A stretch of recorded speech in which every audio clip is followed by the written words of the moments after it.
Your Locked On Blackhawks, your daily podcast on the Chicago Blackhawks. Part of the Locked On Podcast Network, your team every day.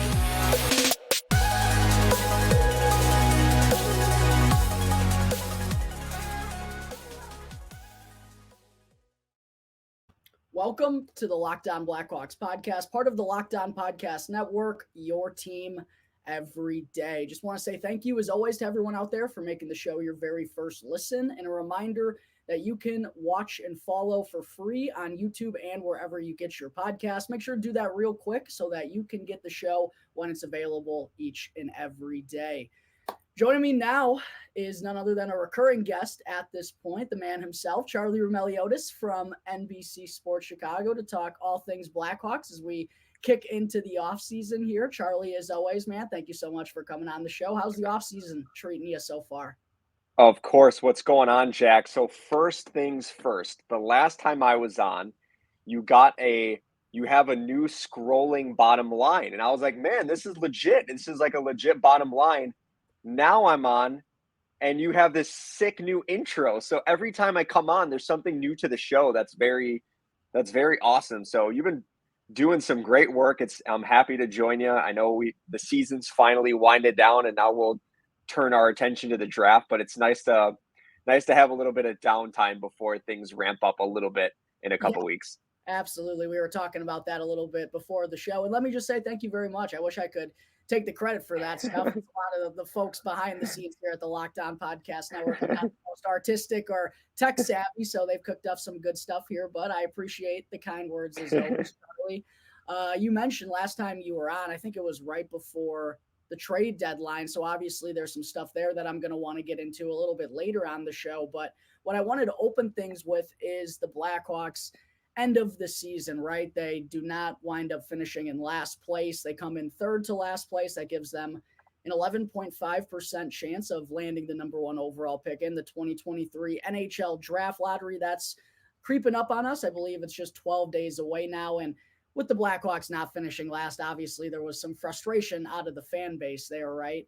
I understand that certainly, but one thing I think a lot of people do forget is the Blackhawks, I believe they lost 12 of their last 14 games. So it's not like they were winning a ton of games there down the stretch, right? They did a pretty good job, but the Anaheim Ducks just happened to do it a little bit better. Columbus was always in the mix. Things got a little bit wild there down the stretch, but anyways, the Blackhawks don't finish in last. That causes some frustration from the fan base, but I think at the same time, on the flip side of things, in a lot of those losses that they picked up down the stretch, a lot of them were like true tank losses where they looked good and somehow it went wrong for them in like the last minute. And then they also picked up some pretty impressive wins, right? Going into Calgary and essentially slashing their playoff hopes. And then same thing with the Pittsburgh Penguins in the last day of the season that led to them, cleaning house. So while the Blackhawks didn't get last place, and that's, everyone would have been happy about that, I do think they are in a fine spot still. It was always going to come down to the ping pong balls. And there are also some things that I think this group can build on going into next season. So I'm curious, how do you feel about where the Blackhawks finished and kind of their closeout to the regular season? Yeah, well, it's kind of funny because before the season, I think the two teams that were going to be the front runners to finish dead last is Arizona and Chicago, because they really stripped their roster to the bare bones. And the teams that finished 1 and 2 were Anaheim and Columbus, and both of them made fairly significant additions over the offseason, right? Look at Columbus, obviously, with Johnny Gaudreau, was their big marquee free agent splash. And then you look at Anaheim and they get John Klingberg and they sign Ryan Strome, and they're adding pieces around them. And those are the two teams that finished 1 and 2, or I should say 32nd and 31st. And Chicago was the team that finished 30th. So I think that goes to show that it's pretty tough to tank in the NHL or have all the stars align the way you want it to. So that's first thing. I think the biggest thing for me is not that the Blackhawks finished third worst. It's the fact that there's no guarantee now that they will get a top 3 pick, right? If you finish dead last, we've all known that, yeah, you have the highest odds at getting Bedard, but you also don't. You also have the possibility of landing a top 3 pick, which is going to be Connor Bedard, Adam Fantilli, or likely Leo Carlsson, right? Now, where the Blackhawks finished, as you know, I think, and correct me if I'm wrong, I haven't looked at the percentages recently, but it's like the Blackhawks have a 72% chance of either staying at third or falling to 4 or 5. So they essentially have a 25% chance or whatever that is I think to it's finish more. 1 or 2. Yeah, it might be worse actually. Yeah, it might be. I think it's like 22, right? It might be 22-ish It's like, in yeah, that area. yeah. Right. So that's the difficult part about the lottery coming up is that it's more likely than not they actually fall to 4 or 5 than stay at 3 or jump inside the top 2. Right. So that's a little bit tricky. I think if the Blackhawks finished dead last, it wouldn't have been about, well, they have the best chance at Bedard. It's like you would have been satisfied with either 1, 2, or 3, right? So I think that's going to be the tricky part as we get closer to the lottery. Yeah, and it sounds, I did want to ask you too, kind of a two-parter to the NHL draft, right? The Blackhawks, it feels like, 1 and 2 are pretty set in stone at this point. If they do land inside the top 2, do you think that changes the mentality at all with the front office this offseason and expedites things at all? And maybe some free agents are looking at Chicago a little bit differently? Or do you think, regardless, the plan is still going to stay the same, whether they're choosing inside the top 2 or whether they're choosing 3, 4, or 5? Yeah, it's a good question. I think the way it would change if they did draft Bedard or Fantilli is those are the 2 players in my eyes that would probably step into the NHL right away, right? If they got 3 and Leo Carlsson, like they're, or if they got 4 or 5, like those guys might not make the jump immediately to the NHL. So if Bedard or Fantilli do make that immediate jump to the NHL and the Blackhawks landed 1 or 2 or either of them, I think they would want to do their best to surround them with a strong supporting cast, or I shouldn't say strong, but a stronger supporting cast than maybe they've had in years past, right? Now, I don't think that necessarily means they're going to go out and give out 5, 6, 7-year contracts, but I do think we would see a lot more 1, 2-year deals to really give those guys some players to play with, while also not jeopardizing the future by giving out term to players that might not be here long term. So I think that's the only way it would change it. And obviously, if you get Bedard or Fantilli, maybe that shaves a year off the rebuild.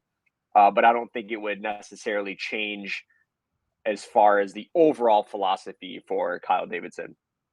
And I did want to ask you too about kind of the free agent plans, because we heard Davidson speak recently, and it sounds like things are going to be pretty similar to what we saw last offseason, right? Not giving out any term, as you just referenced, maybe a couple rental ads that they can flip at the deadline, but they do have some pretty crucial decisions to make in terms of their own unrestricted and restricted free agents. And the first one I wanted to ask you about was Andreas Athanasiou, who kind of had a tale of 2 halves, right? The first half was not all that good, at least not consistently. Didn't really take advantage of his opportunity when Patrick Kane and Max Domi were around. But then after they get traded, he winds up then playing his best hockey of the year. I think he closed the year with 20 points in the final 24 games, established some chemistry with Lucas Reichel, was randomly playing center and like looking good while doing it. Like, he definitely left a lasting impression, excuse me. I'm curious, do you think Andreas Athanasiou, like what's the likelihood you think of him coming back? Because we know the Blackhawks do have some money to blow. We saw them give Jared Tenorti $1.25 million. Like, pretty clear right there, they're going to be willing to give out some money. So considering that fact, what chance do you think Athanasiou comes back this offseason? Yeah, so full disclosure, as a fellow Greek, I think he deserves a lifetime contract with the Blackhawks, but that's just me. No, I'm kidding. If I'm Kyle Davidson, the most I would go with Athanasiou is 3 years, because I think anything beyond 3 years, now we're dipping into the territory of Korchinski, Nazar, I guess maybe Sam Rinzel, like those kinds of players where they're going to need their second contracts. So I wouldn't want to tie up anything beyond 3 years. And if they get a top 3 pick this year where it's Bedard, Fantilli, Leo Carlsson, those guys are also going to have maybe fairly expensive second contracts, right? So I think that's where that would be my max, not just for Athanasiou, maybe for any free agent, to be honest with you, unless they're going to really be here long term and they fit into the plans. In my eyes, let's just say hypothetically it is 3 years or 2 years. I think the most I would not go beyond $4 million AAV. So it would maybe be in the $3 million range at 3 years. My question is, I'm not sure. I guess for Athanasiou's point of view, what is he prioritizing? He is prioritizing long-term stability for sure, but he probably realizes that the Blackhawks are not going to be contenders in the near future. So is he okay with that? Does he prioritize wanting the stability while also playing a top 6 role that might be for a bad team? Or does he mind getting maybe that stability elsewhere, but he might be playing a third line role, or he might be in and out of the lineup for a contender, right? That's where it gets a little bit dicey for me. I don't know what's in Athanasiou's head and what he is prioritizing. For sure, it's long-term stability. He's changed teams 4 different times over the last 3 years, but I'm sure he wants it to be the right situation too. So we'll see how that plays out. But yeah, if I'm the Blackhawks, the most I would go is 3 years, and I would definitely keep it below $4 million AAV at the very most. I had a similar conversation on my show about Max Domi, right? And wondering what he would kind of prefer, because we heard him kind of talk about how he's bounced around the NHL and hasn't had that stability. It's pretty much the same case as Andreas Athanasiou. So it's kind of interesting hearing that those two guys are, kind of thinking the same things and kind of along the same career path where they're still trying to figure it out and not just be these rentals and moving around from place to place. But speaking of Max Domi, obviously he's in the playoffs right now with the Dallas Stars. If I feel like the Blackhawks, this is very unlikely. I doubt they bring back both. But if you had to choose one, Athanasiou or Domi, I talked on my show about how if I had to guess, one of those two is coming back. Which one would you rather have? Would it be Domi or Athanasiou? That's a really good question, and it might depend on the contract situations for both. Like if you're telling me that I'll get Athanasiou on a 2 or 3 year deal at a $3 million cap hit, that looks pretty appealing. If Max Domi is closer to a 4 year deal and it's closer to maybe a 5 year, $5 million AAV, then it's like, I don't know. Do I want to give that 4th year out? I know he could be valuable as more of a stopgap type option. And even when the Blackhawks are competitive again by maybe year 3 or 4 in this scenario, Domi could probably still have be a piece inside the top 9 and not really take away from what the Blackhawks have coming up in the system. But it goes back to what I'm saying about, Korchinski, and whether it's Bedard, Fantilli, Carlson, whoever. Lucas Reichel also might be on his 3rd contract by year 4, right? Because he's got that, what if he signs a 2 year bridge deal on his 2nd contract and then, he cashes out with a larger payday. So there's just a lot of unknowns. So I think, it's a really good question, Jack. I think I like Domi the player better, but I might like the situation for Athanasiou better. So it's a tough one. But if you had to if I holding my feet to the fire, maybe I'm leaning Domi a little bit, just because I like the competitiveness. I like what the entire package brings, even if I might not like the contract situation. Right. I kind of feel the same way. And I almost feel like, and maybe I'm wrong about this, but I feel like for a Blackhawks group that's up and coming, Max Domi is more of a player you want to learn from, right? Like I feel like he's more of got that embodiment that works hard, is gritty, has some sandpaper, can play up and down the lineup as he really proved this year. So it will be interesting to see if the Blackhawks do wind up bringing back either of those two guys. You just mentioned Kevin Korchinski, Charlie, who is having another mammoth season and is one of 3 Blackhawks prospects that's on that wagon. That is the Seattle Thunderbirds. That is just, must-see action up there in Seattle. I think they outscored Prince George like 25-5 or something in their 2nd round sweep of them. But Kevin Korchinski is putting up big numbers once again in the WHL. And I don't know, it just feels like there's not much more for him to really prove at that level after another pretty dominant season there. What are the chances you think of Korchinski electing to turn pro once Seattle's campaign comes to a close? Yeah, this is also a really good question, only because, or strictly because, Korchinski can't play in the AHL next season because of the CHL rules, as you know. So it's basically NHL or back to Seattle for another year, right? And I'm not sure if, I'm not sure where the fan base lies, but I think sending him back to Seattle for another year is probably better for his development as opposed to being with the Blackhawks full time. And I say this because we look at recent history with the Blackhawks prospects, Adam Boqvist, Kirby Dach, and then I'm just looking at some of the guys that were rushed to the NHL recently. Like I look at Cole Sillinger. He played in the NHL right away after he got drafted. What was it, 12th or 11th overall by Columbus? That was Chicago's pick. There are just some other players in the NHL or other draft picks, high-end draft picks in the last couple of years that have been rushed to the NHL. And once you rush them to the NHL and try to undo it, you've already lost it. So I think I would rather Korchinski go back to Seattle, tear it up there again, feel like, okay, I cannot prove anything else over here. And then by year, because he's still young, he's still 19 years old. It takes a couple extra years for defensemen to develop in the NHL. And I would hate for him to be with the Blackhawks full time in a situation that is not conducive to, playing winning hockey. If the shot attempts are always, 60 to 40 for the opponent and the scoring chances are 45% for the opponent or 55% for the opponent, 45 for Chicago, like that, it's not conducive to development. So I would send him back to Seattle, let him get another year there, and then let him knock on the door the next year and play full time with the Blackhawks, where for sure he is going to be ready for North America.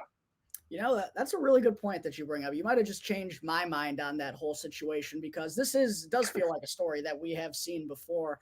And for a guy like Korchinski, it feels like the biggest things that he needs to work on is the defensive side of his game and just getting bigger. Like, he's got the size, but it's kind of about building out that frame now. And especially on a Blackhawks team next season, that's probably not going to be much better than they were this year.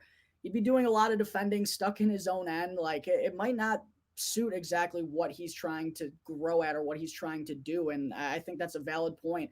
Leave him no doubt about what he's doing up in Seattle. He can feel like he's the man up there, right? And then confidence. Right. What a 19, 20-year-old will probably be sky high coming into the NHL. So I do think that's a really good point that you bring up, that being patient with a guy like Kevin Korchinski, the Blackhawks are certainly in a spot to do that. And also on the blue line next year, this is one thing I wanted to get into as well is, it's a pretty crowded group already, and there are some other decisions that they got to make on the back end there too, right? One guy I wanted to ask you about is Caleb Jones, who feels like he's in just like such a peculiar situation because of his relationship with Seth, obviously, who could potentially be the next captain of the Blackhawks. It feels like the nice thing to do, right, would be to bring Caleb back, but we all know this is a business and nice things don't cut it around here. So what do you think about Caleb Jones' situation going into this offseason? And then after that, I'm going to ask you about a couple more of UFAs and RFAs.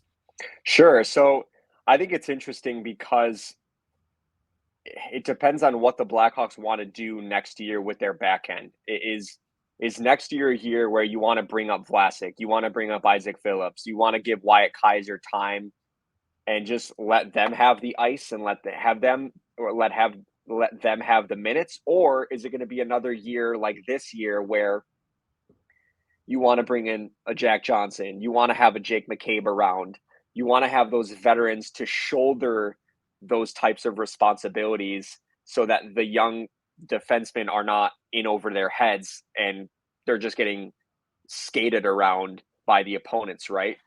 That's the tricky part. In my view, I think Alex Vlasic is going to be a full-time NHLer next year. I would even say I think Isaac Phillips is really going to knock on the door. I was in Rockford a couple of weeks ago covering that last game or the game against the Chicago Wolves, and Isaac Phillips and Alex Vlasic, to me, they were on the ice every other shift.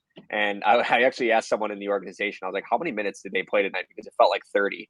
And it was 25 for each, but it felt like 30. Like they were And Alex Vlasic specifically, he's on Rockford's number one power play unit right now. We don't think of him as a power play specialist. He's more as like penalty kill. So that gets me thinking, to circle back on your question, Caleb Jones was typically the power play quarterback on the second unit, right? If you're going to have a Kaiser, if you're going to have a Phillips or a Vlasic in the NHL next year, maybe Caleb is expendable. You let him walk because you're going to give that ice time on the power play to Alex Vlasic or to Wyatt Kaiser, whoever it is, right? So I think that's where the Blackhawks would have to wrestle with. If they want to shelter their young guys, maybe bring back Caleb for another year. If they want to open up that ice time in spots for the younger defenseman, then I think he's probably a good candidate to not be given a qualifying offer. Yeah, and for Ian Mitchell, it feels like this is a good time for him to get a fresh start elsewhere, so I'm not really going to ask you about him, but I did want to ask you about a guy who is in a little bit of a different spot in Alec Regula. It feels like he's kind of gotten out of the pecking order, at least with all the defensemen that are in the system right now, but he still is playing a top pairing role for the Rockford IceHogs right now, along with Isaac Phillips, who we just talked about.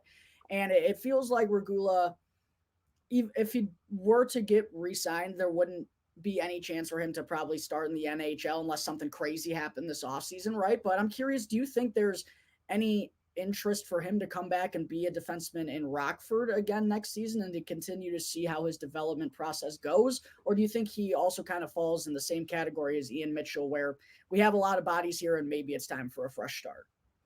Yeah, so it's an interesting question because Alec Regula, like, he did get jumped on the depth chart this year, right? But he is still playing significant minutes in Rockford.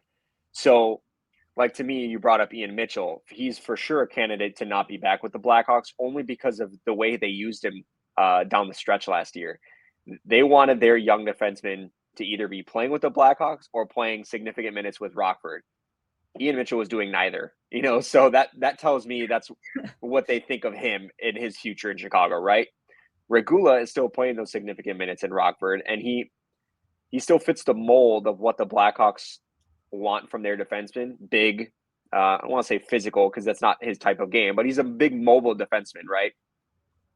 The problem is he's not playing, like he was on the power play units at the beginning of the season, but he's not on that first unit now. So is he a guy the Blackhawks feel if he gets brought back to Rockford specifically, he can be more of a veteran type presence? Or are the Blackhawks going to say, you know what, we'd rather give that ice time in Rockford to someone else that we actually feel like is going to be here in the long term, and we'll just not give him a qualifying offer and just let him go wherever? Because I don't know if there's a ton of value in Regula right now. It would really take a team that wants to take a flyer on him as a potential piece. So he's the X factor for me as far as I don't really know exactly what's going to happen with him. I would probably lean toward he might not be back. Just because, like you mentioned, Vlasic, Phillips, Kaiser, all those guys feel like they've jumped him on the depth chart. But we'll see what happens as we get closer to that qualifying offer deadline.